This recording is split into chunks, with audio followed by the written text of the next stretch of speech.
This is a Headgum podcast.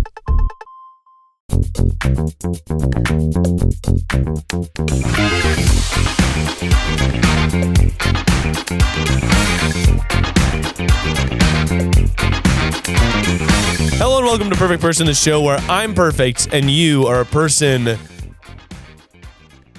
This morning I had cheese eggs. The fuck are cheese eggs? Well, you might be wondering, wow, is that Scrambies? Yeah. But then I'm putting a Parmesan cheese in them for sort of a French twist. I'm doing culinary explosions before 8 a.m. even happens. Wow. Protein, yerp.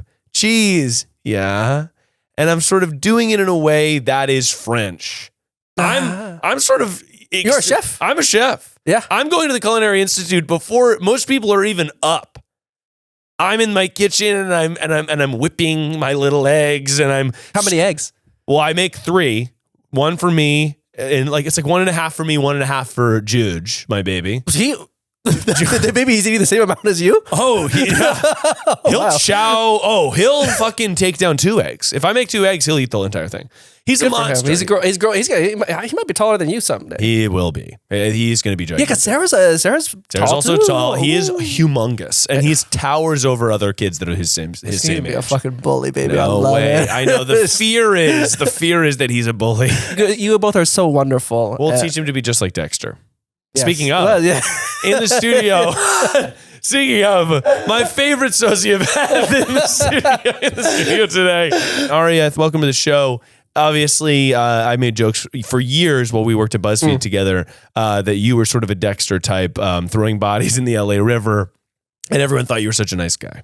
That's very true. I think not the throwing the bodies. That's true. I did do that. This doesn't legally hold up in court. Yeah. But what I will say is, if anything, you were right to a degree. I think, okay, when Miles and I met at BuzzFeed, yeah, sure. we were young little interns. You know? We're little interns. And the thing is, I was, I wanted to get this job, baby. Yeah. So I was just like, I do think I'm a nice guy, but I was turning it up to the max. Everyone was like, Aria's such a little sweetie pants. Everyone thought that you were like a little cuddly teddy bear. And then you would like turn to me and say the most heinous things like under your breath. And I'd be like, this guy's a fucking crazy person. No one believed. And no one believed me. He was Dokes. We always say he was Dokes. If you've seen Dexter, Dokes is the cop that is the one guy that suspects Dexter. That thinks Dexter's up to no good. What happened to Dokes, huh? I know. Yeah, Harvey Dokes got killed. Did you say Harvey Dokes? Harvey Dokes. No, Dokes. Did you watch the most recent season of Dexter? I did not. Is it good? It's not quite the same. It's not the same. If Dokes is in there, It's also not in Miami. So like, what's fun about Dexter is that it's in Miami, kind of. Yeah, we've talked about this before, but I always enjoyed how he'd be killing someone, and there's that funny little Be like transition music. And he's like dancing. It's fun. It is fun. It's a good show. It is a fun show. It definitely, as everyone says, it slips off. But the first few seasons, it's a good bunch of. It's great. I love Dexter, and it's a good rewatch, I find also. Yeah. It's got that like sly little Showtime vibe that doesn't really exist anymore, I feel like. For sure. Showtime. That was like that and Breaking Bad were like in a vibe together for a little bit. Yeah. Dexter and Breaking, because people are like, we love ethical criminals. Yeah, that's a great way of putting it. And that's a great way of putting it, describing me, I would say. Describing you. Because I will say that you were probably right in the way you would call me Dexter, in the sense that I wasn't killing people, but I definitely was. I would say, maybe putting on, I don't think I was putting on facade, but I was definitely holding back aspects. Well, you know what's funny is now I would say you look like yourself. Like when we first met, you were you had like wincept like side parted hair. Yeah. You wore your glasses and your collared shirt every day. Your well-fitting slacks and responsible shoes. And now you look how I've always pictured you, where you have bright pink hair, you're covered in tattoos, and you're wearing camo pants and boots. You've like this is the id that was always inside of you, and it's good to see you finally come out. I appreciate you recognizing that inside me many years before anyone else did. I think a lot of people were caught off guard. You probably like that. No, I was like, this is sick. Like this, of course, this makes sense. Like, it was. You were very perceptive, though. I think that's why I was able to make those little comments under my breath to you, because I. Well, I had a series on Instagram that I would just do that was like, Aria, what are your thoughts on like whatever issue is going done. Oh, Aria speaks. Aria speaks out. It was Yeah, like, Aria Aria, can you speak out about the Weinstein allegations? That is Spacey allegations. Yeah, Spacey allegations. And it was just you being like, well, it's a terrible time in history. It's really, and you just sort of go off for a while on whatever allegations had recently come out. Really fucking made me laugh. But Aria, for those who might not know you, what makes you perfect to be on the show today I mean, answer these calls? Honestly, if I'm being genuine for a moment, I think it's been a period of growth for me over the past few years. All right. No, please. It's a period of growth. Well, I mean, I think, you know what? The period of growth is my advice, I guess, for anyone that wants to be perfect, which is to be, don't give a fuck what other people think. Yeah. Yeah, honestly, that's what I've been working on for the past few years in the back of my mind. That's what's been cooking in the back of my mind. Is that, you know what? We're all just trying to do our own thing. And if you start worrying about what other people think of you, if I did, I wouldn't have my fucking hair pink. Oh, yeah. No, that's a good point. Well, I think it's like, I always feel that way about this show and like my creative projects. Like, it's so stupid, but if no one gave a if my stuff was going out and I had no following and whatever, there are probably people in my life that might judge what I was doing. Like, I think that there's something really funny about like you judge your friends for trying something, or like people will be like, oh my gosh, yeah, he's just releasing these videos. Like, and it's just like, I don't know if that's the avenue. And then they blow up and everyone's like, we really support that. Yeah. Yeah. And I think part of the runway, the fear is always that other people are judging you as you're making this stuff. Yeah. But I think sometimes you just gotta push through and at the end of the day, we only live once. Hey, YOLO, baby. Baby, you only live once. Solo dolo. Kid Cudi much? Is that a Kid Cudi album? Solo dolo. You know what I'm saying? No, what? Let's hear it, Aria. Solo dolo. There we go. Yeah. But gotcha. I like that. Don't care what people think. I mean, like obviously to a degree, maybe if you're doing some blow and people are telling you maybe slow down, maybe listen to them on that. Slow down.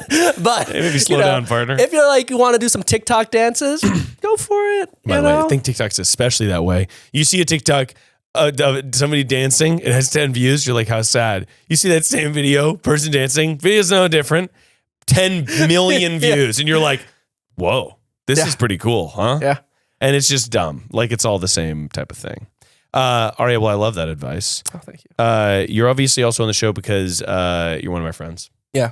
And you're a fantastic documentary producer. Thank you. That's very kind. Well, honestly, I've always said this to Miles, but he's one of the most talented people I know, and it might sound a little hyperbolic, but one of BuzzFeed's biggest mistakes was not hiring this man full time. It's the truth. It's a fact. He was an intern with me.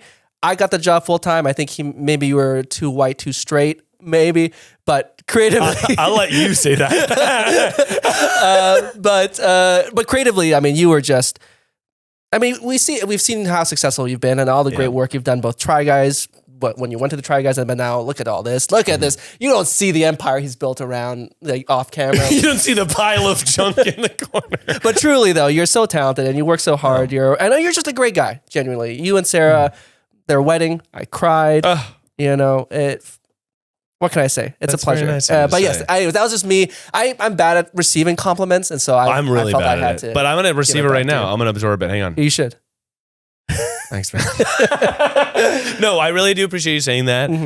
You're one of my favorite creative people. God bless you. And I'll say that, with the BuzzFeed thing, it's so funny because at the time that I didn't get hired full time, I was so devastated. And I really felt like, oh my gosh, I've made such a mistake. I've like wasted this opportunity and whatever. And then it's so worked out in my favor in every fucking way. You know what I mean? Like, it's one of those things that's easy to look back on now and be like, okay, actually, I know I was upset about this, but like it did end up totally benefiting me to be free and available when the guys ultimately left and then hired me full-time there.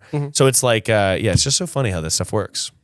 Yeah, and I think that's also a lesson for people, right? It's like sometimes things just don't pan out at first the way you expect them to, but I mean, who knows? Honestly, had you been hired at full-time at BuzzFeed, maybe you'd been there as long as I had, and then these other avenues, like podcasting, for example, was never a thing BuzzFeed. I mean, they had podcasts, but Yeah. not the same kind of way. When it may not have shook out the way that life meant it for Miles. Yeah, but it is funny because like that stuff is always interesting to me. Like what path you take. I think it's also persistence. Somebody once told me like the way, and when I say somebody once told me, I mean I heard a podcast and they said this.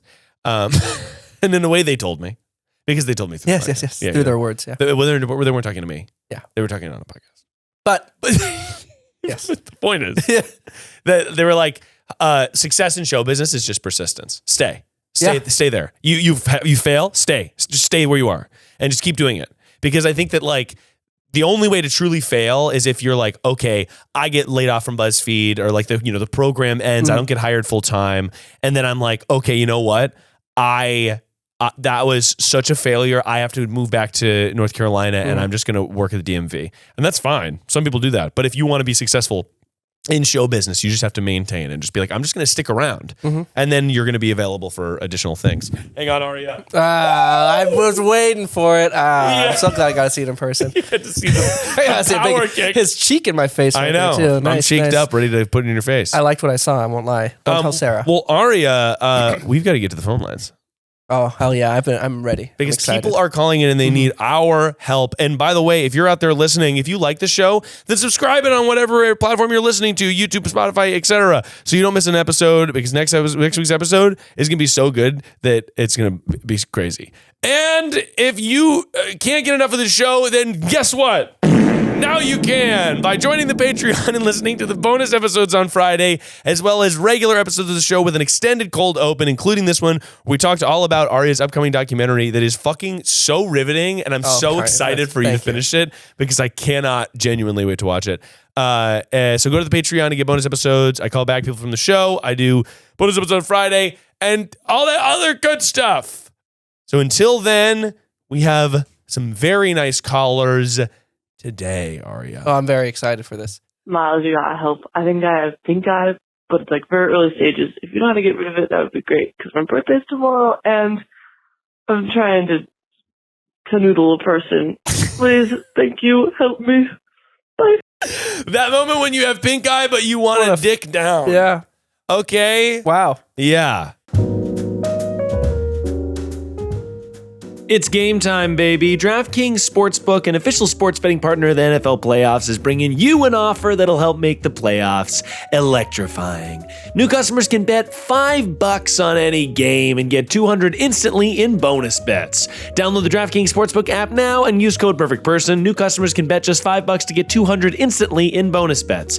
Only on DraftKings Sportsbook with code PerfectPerson. The crown is yours. Gambling problem? Call 1-800-GAMBLER or visit www.1800gambler.net. In New York, call 877-8-HOPE-NY or text HOPE-NY 467-369. In Connecticut, help is available for problem gambling. Call 888-789-7777 or visit ccpg.org. Please play responsibly on behalf of Boo Hill Casino and Resort in Kansas. 21 plus age varies by jurisdiction. Void in Ontario. Bonus bets expire 168 hours after issuance. See dkng.com/football for eligibility and deposit restrictions, terms, and responsible gaming resources.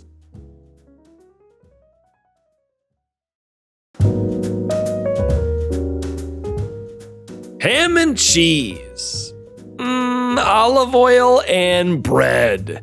These are iconic duos. Well, what about a perfect duo when it comes to growing your business? That's gonna be you and Shopify. Shopify is the global commerce platform that helps you sell at every stage of your business. From the launch your online shop stage to the first real life store stage, all the way to the did we just hit 1 million orders stage, Shopify is there to help you grow. Everybody knows that I love tools. I love a business tool that I can count on, and as a small business owner, I like to rely on things that matter and are good for me in the long term. Shopify can be there for you as you're selling little tiny pancakes, and they can be there for you as you're selling a freaking truckload, a boatload of pancakes.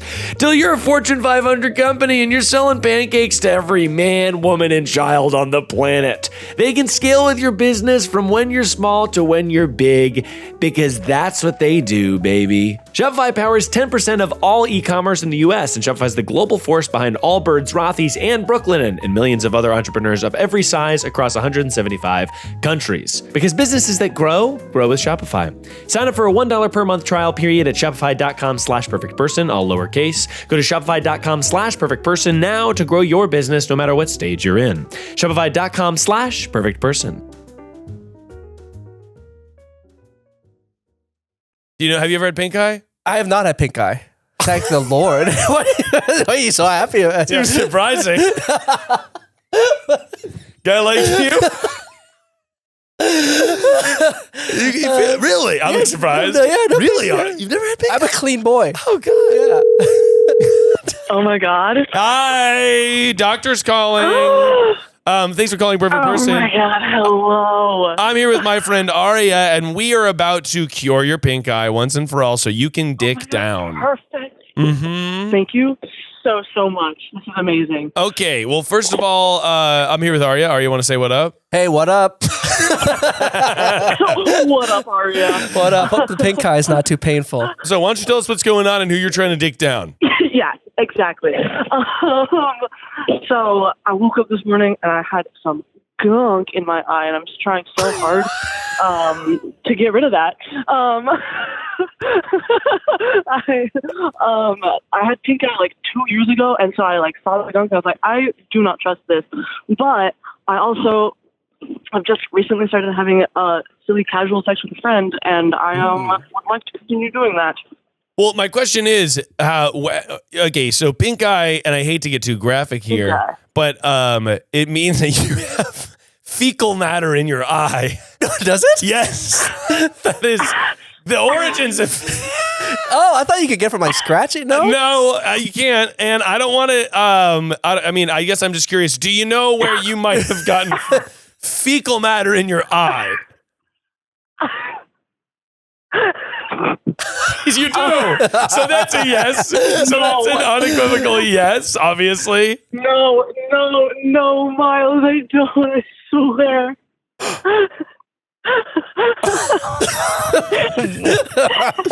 Did you, by chance, were you near someone's butt? No, actually.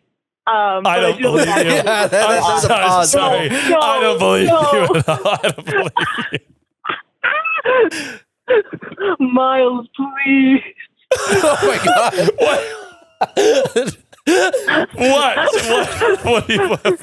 What are you pleading for?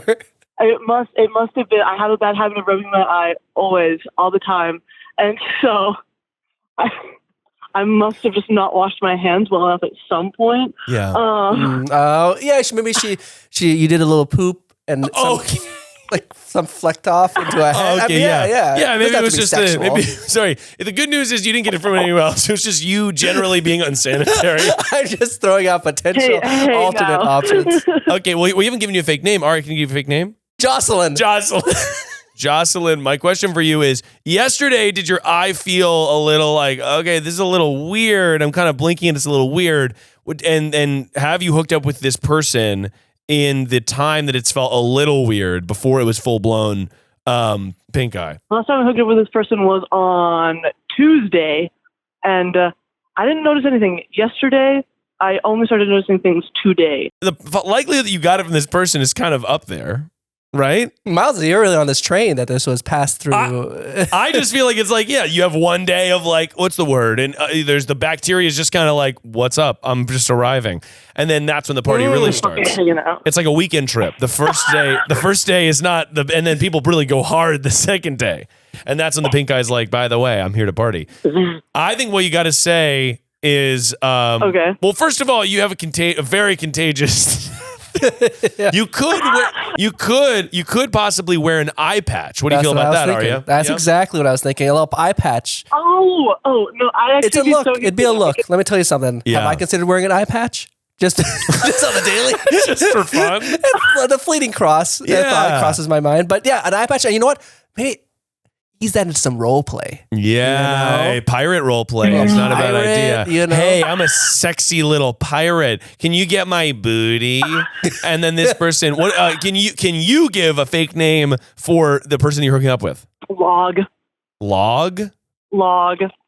That's what I got. Okay, so, and I hate to be this person, but like a no, like a poop log.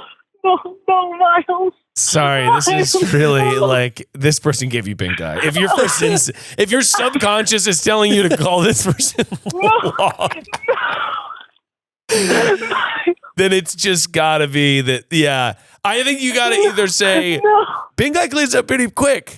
So you got to flush the area and Google online. I'm sure there's just like some sort of cream or whatever. You just got to cream it up. Mm-hmm. I'm pretty sure it's just like it's like a cold. It's like an infection of your eye. So you just got to keep it good. Yeah. You could wear an eye patch and then still, I think that you're onto something with the eye patch. Eye patch or a full mask. You wear like a big rubber, like a Halloween Trump mask or something.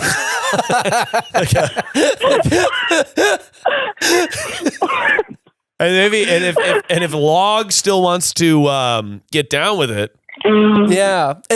Would you say Log is a kinky person? Yeah. You're in. And you're telling me that you're not sure where you got the pink eye. Okay now. I think you also just be like, hey, my eye. Also, the main thing you got to do, because I would imagine that Log, who is, as you said, definitely kinky, is probably going to be want to hook up with you for your birthday. So probably what you just got to say is, hey, my eye feels a little weird. I just want, like, it's kind of like, it just hurts a little bit. I might have some sort of light cold. Just want to make sure that's cool. You know what I mean? Okay. Like as long as I totally get that. If you lead Log to be like, okay, yeah, like I obviously, am I'm taking a risk here, I'm taking a pink risk here, then I think it's fine. You said that you do have to present all the information because you don't want to be like, quietly getting someone else sick. But I think that if Log knows and Log is like, I am willing to take the risk because we have to simply get down with it. It's on them. It's on Log. It's on Log. That's on Log. and that's on Log. It's giving Log. No, you're so correct for that. So my advice is you got to wear that eye patch and tell Log that they gave you pink eye. Yeah, okay, I can do that. Thanks so much for calling in, Jocelyn. And we hope that you have a fantastic birthday. Happy birthday. Happy birthday, Jocelyn. Thank you, Miles. I appreciate that. I love the show so much. You're like an icon. That's very nice of you. Have a fantastic evening. Bye-bye. Bye-bye. Thank you. Bye-bye. You too. Banger first call. Whoa. Yeah. Hey, oof. That's what happens when you do some scat play. That's the risk. I actually remember being in college and being like, I remember just waking up and being like, let me open my eyes. Oh, the crustiness of it? Oh, yeah. It was just like, that is pink eye. I have had pink eye. Yeah, there you go. It was very recently. No, that's more recently too. Except for the crustiness. You should have told me before you came to the studio. It was like within the past year. No, I remember one time this really scary part was like, I got it and I was like, okay, this is great. But also in college, I feel like I didn't know what it was. I was just like, this is weird. Like, what the fuck's going on? But I remember the really weird part was that I did that one day I was like, oh, it's kind of crusty. And then the next day I tried to open my eye and it wouldn't open at first. Oh, like the muscles in my eyelid were not strong enough to open. And I was like, it was like so scary. And then I was like, okay, and I used my hands and like a warm compress. And then I did open it and it was fine. But it was in the moment, I was like, this is crazy. Wow. Yeah. Terrifying. Wow. Let's take an ad break. The world is a magical place. And I think that we have no choice other than to take this call next. Hi, Miles. So I was with a roommate. We've been friends for about 4 years now, and everything usually goes fine, but lately she's been leaving her dildo on our bathroom sink, and I just don't know how to approach that. So if you could give me a call back, that'd be great. Thanks. Have you ever run into this situation? Well, I will say that my partner, Merle, she will leave sometimes some of her personal toys. Well, but I feel like that's different because you're partners. Yeah, exactly. So I guess that's the only, but that obviously doesn't bother me. Yeah, right. It'd be funny if it did. But yeah, if I had a roommate that did that, no. I've only ever lived with my brother. But I will say that I did have a roommate in college who she would often bring home lovers. And they were very loud. Oh man, we've had that call on the show before a couple times, I think. But the roommate who does not understand the audio levels of their screaming pleasure, unbelievable. Yeah. I've experienced this before, and it is just like how like everyone is hearing this. Like They get off on it. Let me tell you that. No. I think a part of them gets off on it. Oh, no, I think that's correct. Yeah. The person who's being extra loud, Yeah. I think they like that it's like, oh, it's so crazy that I'm being so loud. And then everyone in the house can hear it. And I'm like making toast. And I'm like, this is unfucking believable. Trying to make peanut butter toast at 7 p.m. Yeah. People Anyway, are criminals. we got to call this person back and give them some advice. Mm-hmm. One more ring. Your call has been. Unfortunately, we just called this person 3 times and they didn't answer a single freaking time. So, Aria, I'm going to need to get your advice. This is advice not even live. This is just fucking advice. I'm shooting it right from the hip to the person, not even getting any more details. I'd say mark your territory. I'd Put your say own dildo on the not counter. just you know what? Let's go a little crazy. Bear with me, Miles. Let's go a little crazy. You get this glint in your eyes. That's really haunting. Let's go a little crazy. Take that dildo. Yeah. Take some sanitary wipes. Wipe it clean. Wipe it clean. Put it in the dishwasher. Yeah, why not? And I want you to take it, just dip it in some dirt outside. Oh my God. Make it look used and worn. And then put it back on the other side of the counter. Yeah, and it's like, oh, did you yeah. Yeah. There's something haunting about a moved dildo. It's like Elf on the Shelf. Exactly. And like, Right. If there's question marks around If it. there's a suction cup on it, like putting a Post-it on the dildo and suctioning it to something else in the house. Yeah. It's like a really good way to be like, hey, you left this in the bathroom, suctioning it to their door. Yeah, make that move. I think that's not a bad idea. Because honestly, at because all. then you're acknowledging it. And Yeah. they're like, what just happened? And if you aren't leaving a note, if you make it a little bit more discreet, like maybe it's on the coffee table. So yeah, I'm pitching sort of a fun little prank. You're picturing psychological warfare. What you want? You don't want them to think that you know that exactly they used it. Exactly. Because if they ask you, oh, do you know what this was about? Yeah. Oh, what? What? Oh, that's so weird. Yeah. What do you think happened? You shouldn't be leaving this around then, I guess. My answer is going to be a Post-it. Aria's answer is going to be do some sort of crazy thing, roll in the dirt. Go outside, roll in the fucking dirt, and I don't know. Enjoy yourself. And if you want to be nice, you can offer them the sanitary wipes afterwards to wipe it down. Yeah. You know, because if you want to, if you're a good Offering a sanitary wipe to a roommate is really funny to me. Hey, do you want some sanitary wipes? It's so loaded. Yeah, it's so. Hey, would you like a couple sanitary wipes that I have? Oh boy. Oh boy. All right, we've got another call here. Hey, Miles. I'm trying to do like a wedding crashers moment on my enemy's wedding. So if you have advice on how to do that, I'd appreciate it. Okay. Bye. We're gonna need to know why they're enemies, and also this is I love this. how stuff. to wedding crash. Have you ever? I have crashed a You wedding. had it, by the way. You made a YouTube video about Yeah. this. All right, you'll have to tell the caller about that because that's so fucking great. Hello. Hello, you called perfect person, and I'm here to call you back. I'm with my friend Aria. Hey, Aria. Hi, Miles. What's up? Oh, it's literally good. Okay, what's going on with your friend, and why are they your enemy, and why do you want a wedding crash? Oh my God, Miles. this is a story from when I was in college. I'm no longer in college. I'm in grad school. Okay, Yes. let's go. Graduated. Education. Go Get that me. PhD. Yes. It's actually an MFA, but maybe. It's actually for poetry, but thank you. Yeah. So, oh God, where do I even start? This is a person who I lived with. Okay. So already terrible. And I went to college during the time of the COVID pandemic, like tragedy. many people, and it ruined everything. Sure. And around the time that happened, I was starting to get red flags about this person as a roommate. But then COVID happened, so there was no time to really think about it because everything was over. So it was this doesn't matter. I forget all about it. Right. I decided to live with this person again. Just you two? Was it just? It was just you two? There were some other people involved too, but the first year it was just us. Okay, but got it. then we lived together again. Okay.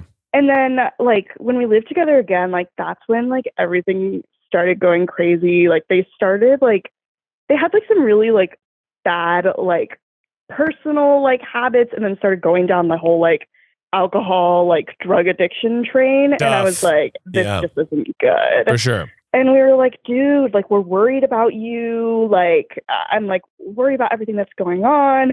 And then, of course, they get a partner and everything gets like extremely worse. Oh, no. Like, I thought you were going to say better. No.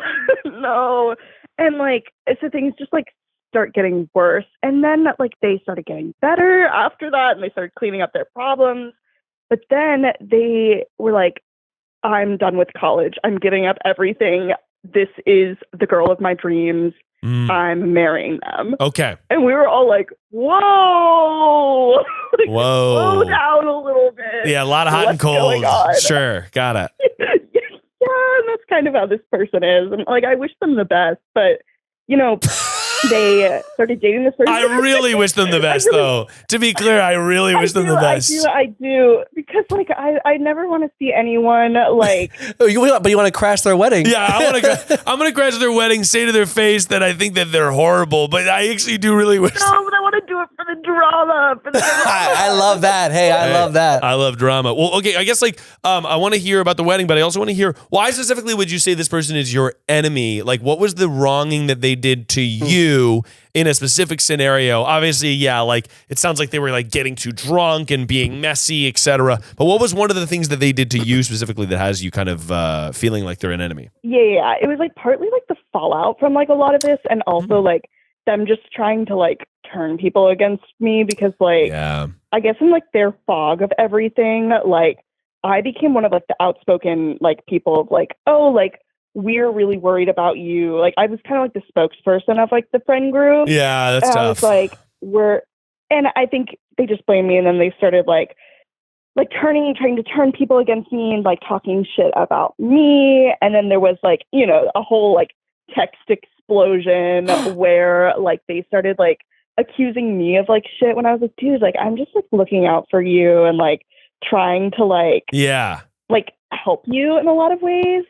And then they were like, oh, you don't care about me or like who I am. They like left college and like pretty soon like got engaged to this person. But I hear from rumors that they're getting married this year. And like, that's just a wedding that I need to be at. Like I need to. What? Sorry. I'm following. I'm right on board. What does it mean personally? What would it mean personally for you to be there? Do you feel like it would close the loop? Do you feel like you would get revenge? What are you in it for? I mean, like revenge is definitely an option, but not one that I need. I love this caller. I love you. I don't know. We don't have a name for you, but I love you. What's the name? Aria? Oh, Antoinette. Antoinette? What is in it for you? Oh, wonderful. Yeah. Let them eat cake. Did you mean it like that? No, I didn't. But that's great. Let them eat cake, baby, at the wedding. Yeah. Oh, let them eat cake. But like, I think like there's just like no way that any of that could go well. And like, I don't know. I need to see the downfall. Well, first of all, I fully get, do you need to see the downfall or are you just looking for a free wedding? Because everybody loves a fucking wedding. Oh, man. If you're just looking to go to a wedding, I do love a wedding. Yeah, you can patch this puppy up and be a +1 on the list on the day to go to hang out there. And no one has received an invitation yet. So I'm like, what's going on? But my sister is a wedding planner in the area that they live. So I'm like, yeah. So I'm like, maybe like my sister, like the company that she works for, like maybe like they'll hear something and like I could like figure it out. I don't know. But like, I just think like, not even to do anything, but it's just something that I want to witness. Like, I think to close the loop. I feel like it makes a lot of sense. What it sounds like was this person was messy and dramatic for your college experience, and now you want to return the favor. You're like, okay, you were messy, dramatic, and ruined a lot of shit for me, and now I'm gonna ruin your life. Day of your life. I'm gonna ruin the happiest day of your life. But I don't even like ruin. Like if they said like, does anyone like object? Like I wouldn't stand. Like I wouldn't do do any of By the that way, shit. you sound defensive. You sound defensive. I mean, I wasn't even thinking about that. And you're like, yeah. I mean, obviously, if they say, oh, do you object? Like, I'm not going to stand up. Okay, maybe I might raise my hand. I may say a little something. Toast. But like, I honestly think that like this person and their partner, like I think they're meant for each other. So I'm like, go off. Isn't that what people say? We're like about two like horrible people. Yeah. They're meant for each other. Yeah. No comment. No comment. Do you like cash? Well, listen up, because Rocket Money's about to give you that sweet, sweet cash and get you to keep the cash that you've already got. I signed up for Rocket Money nary several months ago, and let me just tell you that immediately upon signing up for Rocket Money, I saved the price of Rocket Money for a year because I was able to cancel subscriptions that I forgot that I had that were just charging me. They were just relentless. They were being like, oh, by the way, we're charging you, and you freaking forgot about it. But Rocket Money was able to be like, hey, by the way, we're finding these things, we're showing you what they are, and you're able to cancel them within Rocket Money. Rocket Money's reaching out and canceling them for you, and all you gotta do is press a button. Rocket Money is a personal finance app that finds and cancels your unwanted subscriptions, monitors your spending, and helps you lower your bills. I can see all my subscriptions in one place, and if I see something I don't want, I can cancel it with a tap. I never have to get on the phone with customer service. Rocket Money has over 5 million users and has helped save its members an average of $720 a year, and I can attest to that. They have over $500 million in canceled subscriptions across everybody that uses Rocket Money. So stop wasting money on things you don't use. Cancel your unwanted subscriptions by going to rocketmoney.com/perfectperson. That's rocketmoney.com/perfectperson. rocketmoney.com/perfectperson.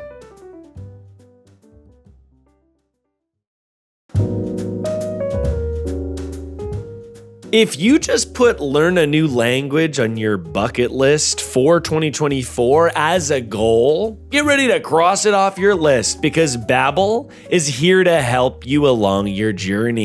Babbel is the science-backed language learning app that actually works. Don't pay hundreds of dollars for private tutors or waste hours on apps that don't really help you speak the language. Babbel's quick 10-minute lessons are designed by over 150 language experts to help you start speaking a new language in as little as 3 weeks. If you take one look at me, you might say, that guy's Italian. Well, guess what? I don't speak Italian, but I'd certainly like to. And that's why I downloaded Babbel so I could start learning the language, and I found that it was extremely helpful. I made it like a little part of my routine just so I could learn little words or phrases and start piecing stuff together. I find with hobbies like this, it's so nice to have a good tool like Babbel, so that way you can learn on the go in little moments of downtime and just make it a repeated process, baby. Okay, I'm learning buongiorno, and then I'm learning ciao, and then before you know it, I'm fluent in Italian, and all I did was join Babbel. Babbel has over 10 million subscriptions sold, plus all of Babbel's 14 language courses are backed by their 20-day money-back guarantee. Here's a special limited time deal for my listeners. Right now, get 55% off your Babbel subscription, but only for our listeners at babbel.com/perfectperson. Get 55% off at babbel.com/perfectperson, spelled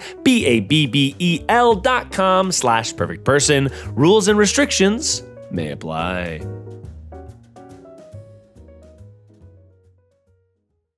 Oh, so you don't like the partner either. Well, the partner like made all their issues worse. Like when they went to, I don't know. We'll see. But like, I just think it would be a great wedding to be at. And I don't know. Like, I feel like I need to be there. I love it. I love this for you. Yeah, me too. You know, I don't condone crimes often, but I think that you got to crash this wedding. Is that a crime? No, it's not a I think it crime. would just be some casual trespassing, you know? First thing you got to do is you're going to need a wig, because I think that if you're going to properly crash this wedding, you don't, I mean, it sounds like you want to do mischief. You don't want to see this person though, right? You just want to be there. I think like, I just like know that like something's going to go wrong, and I feel like it would be. I have a question for you. Are you prepared? This is a little bit of a deep question. Are you prepared for this person to be happy? And I think yes, like I think they're happy now, and I think they can be happy, and I'm fine. But you know, like when you like make enemies in your head, and then they're just like they become worse when you like visualize them as like enemies in your head. Oh, you want to go? Yeah, I see that. I see. In years. Mm-hmm. You feel like you want to go because you're like, in my head, they're villainous and whatever. And maybe if you go, it sounds like, I mean, I'm giving you just a bucket load of benefit of the doubt here, but it sounds like you want to see the happy ending. Yeah, and I'm not, like, I know you said I sound defensive, but I'm honestly not trying to ruin this wedding. I just want to go to it because I need to see what happens. Yeah, sure. Again, you sound pretty defensive. Nobody said anything about ruining a wedding. Like, nobody said anything about ruining a wedding. No, you said that. You said I was trying to ruin the wedding. You said that. No. Okay, I'm telling you, I don't. Like, I want them to be happy. I want them to be better. Like these are things that I genuinely want for this person. But it's like I need to be at the wedding. No. You feel something bad's going to happen though, despite the fact that they're happy. You think something's going to go wrong. You're having a premonition. A final destination moment. It's like I think it would be like just a dramatic affair. I mean, look, by the way, I felt the same way about like, I'm like, oh my God, that fucking wedding? Like people I was acquainted with or like people I wasn't friends with anymore that I was kind of like on bad terms with, but it's like, oh, I would love to be at that. Like I just love to see because weddings are so fun because stuff always goes wrong. It's such a heightened emotional day. Every wedding we've ever been, it's like the family does something weird. Like families feeling like it's their opportunity to like get too drunk and be around each other too. Like it's always and like that sounds like a show I want to go to. Yeah, I get that. What was your last communication with this person? Oh, not good. Yeah, it was it's like I said, it's been years. Like I don't like this person doesn't take up much like space in my head except for like when I see them like on Instagram, which is like why I called because like I saw something on Instagram about them today and I was like, oh, like I wonder what they're doing. I wonder what they're up to. Have they gotten married yet? I think you have two solid. No, you have two you have two really solid options here. One. Okay. Actually, three. One, you work with your sister and somehow you get your sister to give you the details and somehow you are involved in the wedding planning of it as a freelancer to the point where you get to go on the day. That's option one. Oh. Two, you cater. That could be good. You cater the event. You're taking the words out of my fucking brain. That's what I was thinking. This is what Aria would do. And by the way, Aria, you have experienced crashing weddings. Do you want to share? I have crashed a wedding. It was for a video, so it wasn't quite the same level of background. I crashed in a Vietnamese wedding. To be fair, I got permission from the bride and groom because I didn't want to be that guy. But so it wasn't. It was a crash in the sense that no one else there knew who I was, but I was trying to infiltrate. Yeah. So I can give you a few little tips and tricks, you know, when you're angling about. Sure. But you fully crashed it. Like the bride and groom knew, but no one else knew. But no one else knew. Yeah, you just gotta walk in there and like as if you know, as they always say, when you're trying to sneak into places in general, just act like you belong. You know what I mean? Right, exactly. Have a backstory ready. I mean, like with the other people at the wedding, they'll probably know you though. No, like their family and friends. Would they at least be familiar with you to an extent? Like maybe some of the family, but like I think it's honestly been so long that like I don't think that they'll have any friends that'll know, because I don't know if even any of my friends have been invited. I think like almost everyone is now on like a no speaking. Wow. Well, there's got to be one friend that you can get a +1 on. Well, that's the third option. Like, exactly. I think, but I feel like I'd be banned. Like I feel like if the person invited the friend that would take me as a +1, the person would extend a +1 with the caveat of like, oh, like don't invite this person, and this person, and I would be one of those people. I would imagine actually that what's going to happen. It's the bride's day. It's the bride to both of them. It sounds like they are both not going to cause a scene at their own wedding. If you just showed up, and I mean, by the way, I need you to be prepared that this is like it's going to reflect so badly on you if you just show up to this. Like you're like, okay, she's obsessed with me, and you're like showing up to her wedding. Like, I do realize how it can. Yeah, this come out by the way, way. yeah, no, it's gonna reflect on you poorly unless you infiltrate properly. If you cater the event, you are like. You have grounds to be there, I guess. It's so weird that you would be there. Like, hey, I know we had a following out, but anyway, here's the shrimp. And I'm so happy for your big day. And the bride is going to be like, okay, this is crazy. Like, why are you here? I feel like the plan would be for them not to see me. Like, I would not want to be noticed by them at all. Then the perfect Disguise, wig. baby. Then you're going to need a wig. You're going to need big funny glasses, big funny wig. Okay, wig. If I've learned anything from the Hitman games, Yeah. it's all about costumes. Go the way, there, great point. knock out a valet, Yeah, knock out a valet. drag him into the bushes. Okay. swap outfits.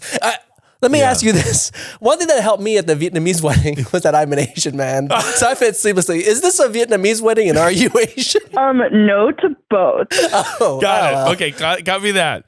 But I think that it's going to be, also a good method of disguise, delivery. It's a delivery, yeah. right? And if you wear like a catering outfit or a delivery outfit or some sort of like vest. Oh, that's what all these YouTubers that sneak into things. Yeah, always yellow wearing vest. The yellow vest. Okay, so I'll get a wig and a yellow vest. Again, I'm not saying that you should do that. You're saying I mean, I'm adding them to my Amazon cart right now. Yeah, so. right. Also, I think that you got to be like you're going to need an accomplice. I think that if you go in alone, it's totally embarrassing to be like you're alone singing to this wedding. However, if you're with a friend, it's like, oh my God, we were just across the street. It's like a remote destination wedding. We were just across the street and we thought, we came over. And I think my whole entire ex-friend group would be down to also go to this wedding. This is a group crash. An only me thing. You can't bring all of this person's enemies to the wedding. That's the meanest thing you can do. If it's two of you, that's fine. If it's two of you. It's not because we want to wreak havoc. It's because we just need to see what happens. But I think your presence as a large group would wreak havoc. Yeah, I think so. You're going to need, it's 2 or 3 max. And you're all going to need wigs. You're all going to need yellow vests. With the same wig. You're all wearing the same Party City Bob. Exactly. Yeah. I wish you luck in this endeavor. I'm a big fan of mischief. And I think that probably item number 1 is to find out where the wedding's happening. And item number 2 is to find out if you can get a +1. That's obviously helpful. But then the dream is that you put on the bob, you put on the outfit, and then you sneak in there without even being recognized. Like just some like casual espionage for like a Friday night. Like I think that would be great. That sounds like Aria's ballgame. And I will tell you this right now, based on some experience I've had in the past doing some casual espionage. One law you don't want to break is pretending to be a health inspector. So don't be. That's right. Can you even talk about that? I can briefly talk about it. I mean, the BuzzFeed legal team probably won't be happy about me talking about it. But I don't work there anymore. Yeah. I was doing an investigation into a cult. There's a cult called the 12 Tribes, and they run a series of delis around the world called the Yellow Deli. And I infiltrated. Oh my God, I know about this. Yes. I've definitely heard about this. Right. Well, they make fantastic sandwiches, which may or may not be made from child labor, but anyways, I was filming like an investigative piece, and I snuck into their location near LA, and so me and a couple of accomplices, we each had different roles to play as we were going in there. One of them was trying to like get in with my partner Merle. She was pretending to be like a lost, wandering hippie child looking for a family, and so and it worked because the cult members that were attending to the host stand started like giving her a map to their commune. And then we had our buddy Jack. Oh my God. Sound. He was just like ordering for us, and then so I wanted to get in the kitchen because that's where the supposed children are being used to make their food. Oh my God. And so I pretended to be a health inspector to get into the kitchen, and we weren't allowed to post the video. Did you get into the kitchen? I got in the kitchen. What happened? If you can't post a video, what happened, Aria? Were there children in the kitchen? Well, I only could see a glimpse of it before they kicked me out. I'm the health inspector. You're like running. Yeah, that's exactly what happened. Well, they didn't tackle me, but they didn't believe for a second that I was a health inspector. You had bad acting skills. I think I came off across more as just like a drunk man. I really did. I was playing it up as kind of like just like a weird guy that thought he was a health inspector. Wait, There were layers to this. There was so many layers to this. Why wouldn't you just be like, hey, how's it going? I'm just the inspector from here's this fake form. You could have really, I guess the more you lie, probably legally, the worse it is. I didn't even know it was a legal issue until after the fact. So I came up with the health inspector lie on the road there because I was thinking, what's my cover story? So if I had thought about it more, maybe I would have come with forms. You could have been a Michelin star reviewer. Yeah, that might have been better, honestly. And I would have given them that star. Let me tell you that. Wow, that's so interesting. I mean, yeah, by the way, so don't pretend to be a government official. Yeah, don't do that. Okay. But the vest, you should be fine. Sure. You're just working the roads. You'll be fine. Just don't ruin the big day. I will say this though. You need to, if this person is wild and crazy or whatever you just said, if somebody did if an old enemy of mine did this to me, I would get revenge. So you have to be prepared if this person knows that you went to their wedding. You have to be prepared that they will stop at nothing until they get their revenge on you. Because if somebody came to my wedding, I'm like, I put all this money into this. I did all this fucking months of planning, did this thing. And I see an enemy of mine in a fucking wig. I'm like, okay, putting it down in my little I don't know that book. I can live life paranoid like that. This is my point. You're starting a mischief war. An old boy situation. An old boy situation. Yeah, like the tag, like the tag movie. Exactly. And I would just be like, okay, well then I'm obviously going to come to your work. Like I'm going to do something crazy. I'm going to be like doing the same level of mischief onto you. So best of luck out there. I really hope you pull it off. If you pull this off, you have to give me a call back. Please email me, text the line. I will, but now you'll be rethinking everything. Miles. No. Don't listen to Miles. Do it. Do it. You got to do it. Don't listen to me because I want the call back. Thank you so much for calling in. You have the best day. Bye, Antoinette. Yeah, you too. All right, bye. That person's going to be in prison for the rest of her life. Oh, wow. That was... She was like, I just want to go. It's like, why do you want to go? You're going to see a headline. We're going to see a headline. No, it was like some fucking... Also, like, this person, it's like, she's like, this is years ago. Like, the person who's getting married is like, okay, like, we had like an argument in college. Like she hasn't said her age. She's probably she's like doing an MFA at 50. It's been 30 years. That's even better, honestly. Then I'm like, yeah, it doesn't even matter. 50 years. Well, Aria, that was our final call, and we have one more segment. It's a segment we like to call Get Real. This is a segment where we force a genuine moment in an effort to learn more about each other and ourselves. Aria, you're a very prolific creative person. And I respect you a lot. You were working for many years on digital content. I remember one time I talked to you. The way I was skewing this up was almost like I was Sean Evans. Aria, you were making digital content for a while, and how does that?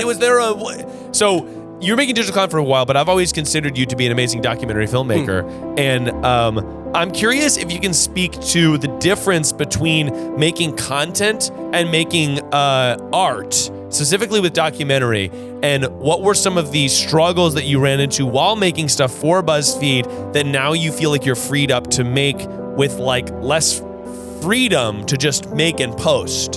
You know what I mean? Wow, you came in with a hard one. Yeah. Man, I wish you had texted me this. But no, I mean, creating. Honestly, and thank you for the kind words, Miles. Yeah. You know, I said it earlier. I think you're such an incredible creative talent yourself, and so hearing it from you means a lot.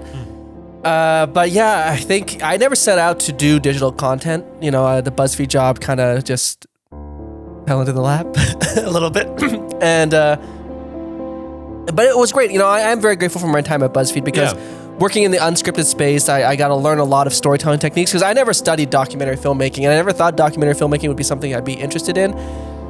But now, I mean, like, I won't lie, I forgot what the fucking question was. What was the question? It was like, what's the difference? The question was, you're like you were making content for so long.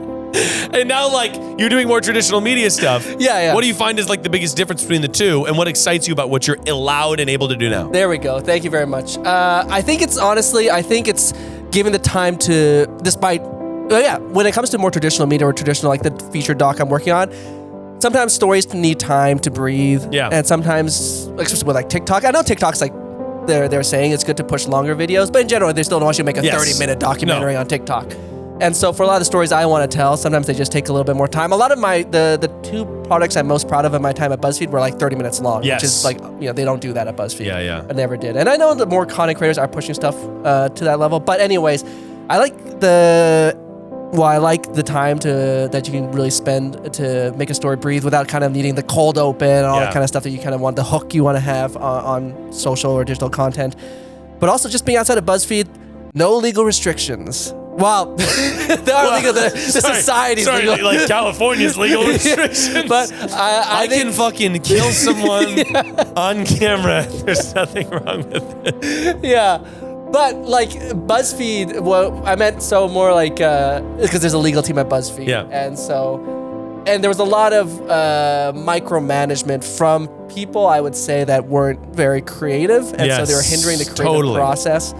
And so it's nice to be able to just tackle a story without being like, I need to get this cleared from legal. Completely. And it's not so much from this place like I'm going to do something illegal, but it's like... But you're somebody who makes things that are boundary pushing. Exactly. I mean, like I was trying to do on my YouTube channel for a while. I had done... Well, I was trying to do it at BuzzFeed. I pitched them doing dark travel content where you basically, I'd be traveling to different countries and doing investigative mini docs and these different stories.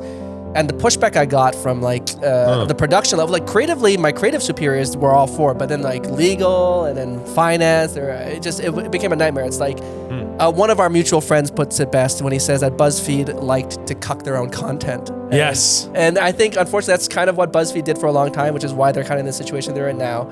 And so be my own, creative boss is very, very nice. Yeah, and right. So while I lack some of the resources that a company like BuzzFeed would give, yes, right. it's nice to be, as a creative, it's just so freeing, as I'm sure you experience, being able to tackle so much of what you want. You have your YouTube, you do so much, and you are able now, like you said, your goal in 2024 is to pursue even more outside of the digital space. So it's like, it's nice. I mean, I totally relate to the feeling of like, also just like, the allowing things to breathe. One of the things I'm running into now is I just made a video recently that was like, it was like a full shoot day, took me a couple days to edit. It was like a ton of footage and just a lot of moving parts. And I wanted it to really feel good. It was this delivery video I did. Fantastic video. Thank you. And I had so much fun making it, and it's just like a fun video.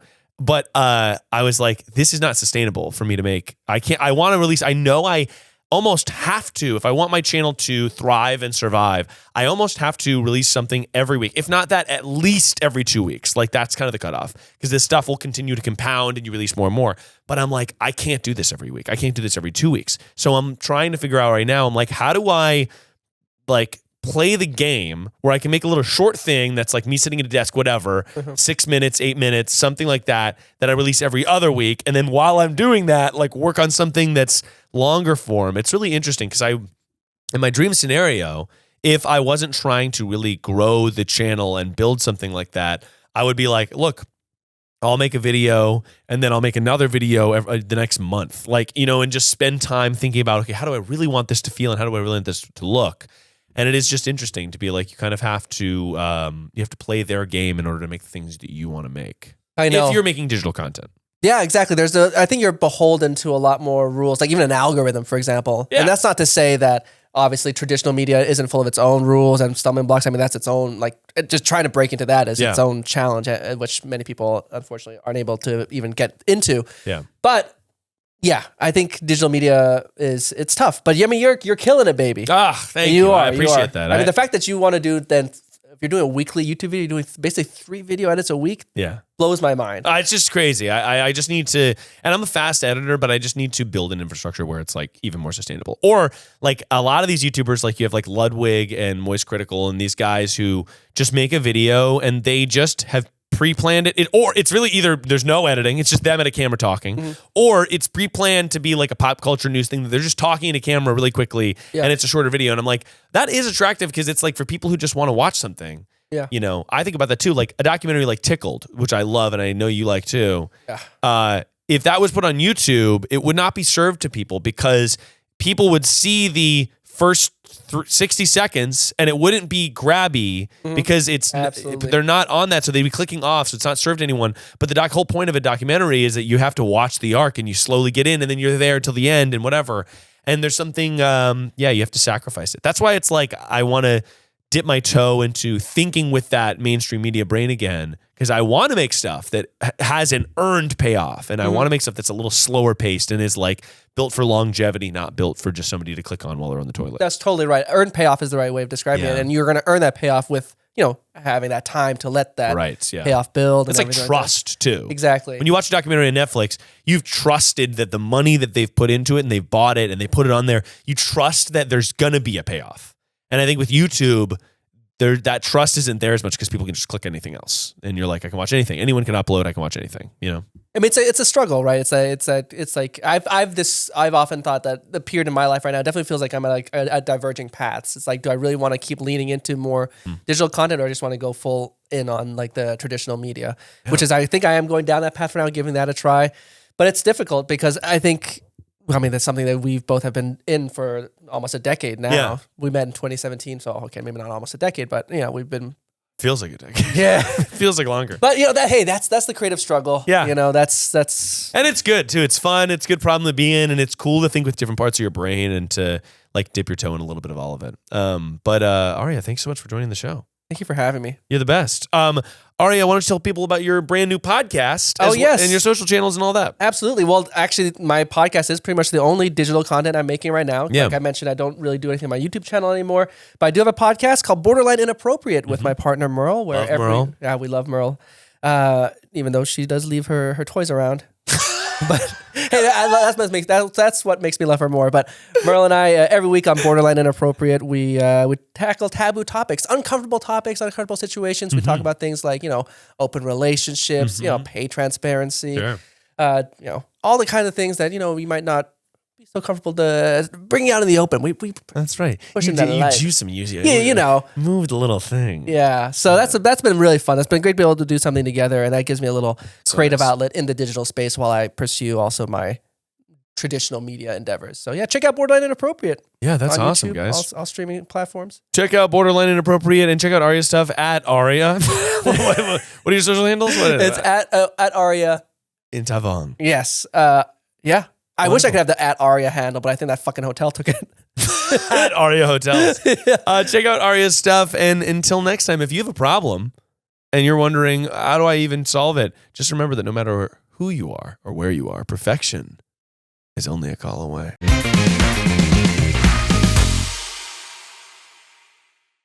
That was a Headgum podcast.